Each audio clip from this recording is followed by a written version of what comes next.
ચાલો આજે સંશોધનના બે ખૂબ જ પાયાના અને મહત્વપૂર્ણ ખ્યાલોને સમજીએ: વિશ્વસનીયતા અને યથાર્થતા. ડૉક્ટર અર્પિતા વાઘેલાના કાર્ય પર આધારિત આ સમજૂતીમાં આપણે આ બંનેને એકદમ સરળ અને વિઝ્યુઅલ રીતે જોઈશું. આખી વાતને સમજવા માટે ચાલો એક નાનકડા વિચારથી શરૂઆત કરીએ. ધારો કે એક વજન કાંટો છે.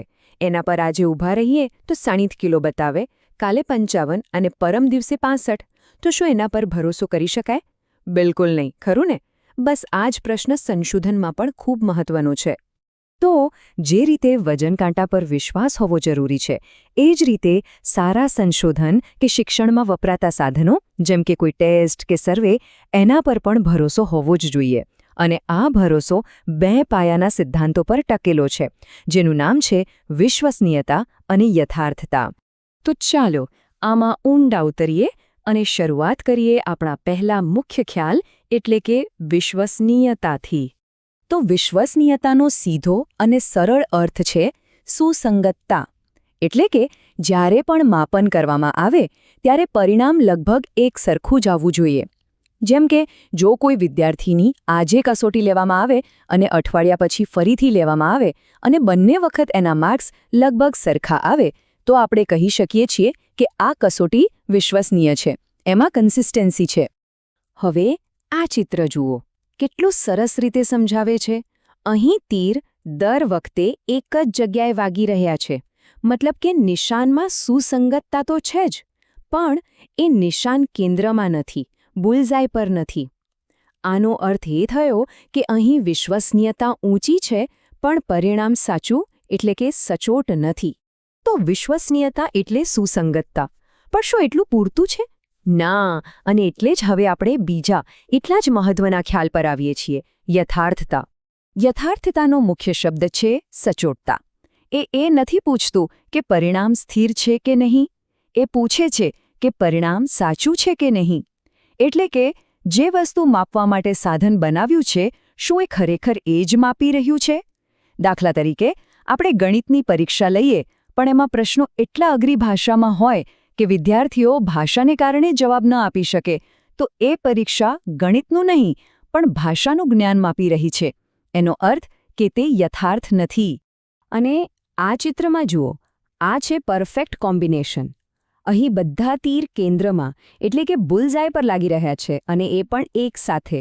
આનો મતલબ એ છે કે પરિણામો સુસંગત પણ છે અને સચોટ પણ છે. અહીં વિશ્વસનીયતા અને યથાર્થતા બંને ઊંચા સ્તરે છે.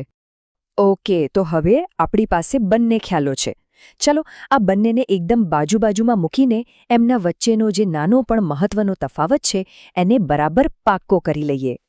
જુઓ કેટલો સરળ છે. વિશ્વસનીયતાનો સવાલ છે, શું પરિણામ વારંવાર એક સરખું આવે છે? જ્યારે યથાર્થતાનો સવાલ છે, શું પરિણામ સાચું છે? શું આપણે જે માપવું છે એ જ માપી રહ્યા છીએ? એક સ્થિરતા પર ભાર મૂકે છે, તો બીજું સત્યતા પર. આ ટેબલ આખા વિષયનો સારાંશ આપી દે છે. એમાં ચારેય શક્યતાઓ બતાવી છે. પણ અહીં ખાસ ધ્યાન આપવા જેવી વાત એ છેલ્લો ખાનું છે: નિમ્ન વિશ્વસનીયતા અને ઉચ્ચ યથાર્થતા અશક્ય છે. કેમ? કારણ કે જો પરિણામો જ વારંવાર બદલાયા કરતા હોય તો એ સાચા કેવી રીતે હોઈ શકે? એ તો શક્ય જ નથી. આ વાક્યને બરાબર યાદ રાખી લેજો. આ સંશોધનનો એકદમ પાયાનો નિયમ છે. કોઈ સાધન વિશ્વસનીય હોય પણ યથાર્થ ન હોય એવું બની શકે, જેમ આપણા પહેલા ટાર્ગેટમાં હતું. પણ જો કોઈ સાધન વિશ્વસનીય જ ન હોય, એટલે કે દર વખતે અલગ અલગ જવાબ આપતો હોય, તો એ ક્યારેય યથાર્થ એટલે કે સાચું હોય જ ન શકે. વિશ્વસનીયતા એ યથાર્થતાની પહેલી શરત છે. ઠીક છે, આ બધી ટેકનિકલ વાતો તો સમજાઈ ગઈ, પણ સવાલ એ છે કે આ બધું જાણવું શા માટે જરૂરી છે? એનાથી રોજિંદા જીવનમાં કે અભ્યાસમાં શું ફેર પડે? જે લોકો નેટ, જીસેટ કે બીએડ જેવી પરીક્ષાઓની તૈયારી કરી રહ્યા છે, એમના માટે આ માત્ર થિયરી નથી, આ પ્રેક્ટિકલ જ્ઞાન છે. જરા વિચારો, એક શિક્ષક તરીકે જ્યારે કોઈ કસોટી બનાવવામાં આવે ત્યારે એ વિશ્વસનીય અને યથાર્થ હોવી કેટલી જરૂરી છે. જો એવું ન હોય તો કેટલાક વિદ્યાર્થીઓને અન્યાય થઈ શકે છે. સારા સંશોધન માટે અને શિક્ષણમાં સફળ કારકિર્દી બનાવવા માટે આ બંને ખ્યાલોની સમજ પાયાની ઈંટ સમાન છે. તો આ સમજૂતીના અંતે એક પ્રશ્ન આપણે સૌએ પોતાની જાતને પૂછવા જેવો છે.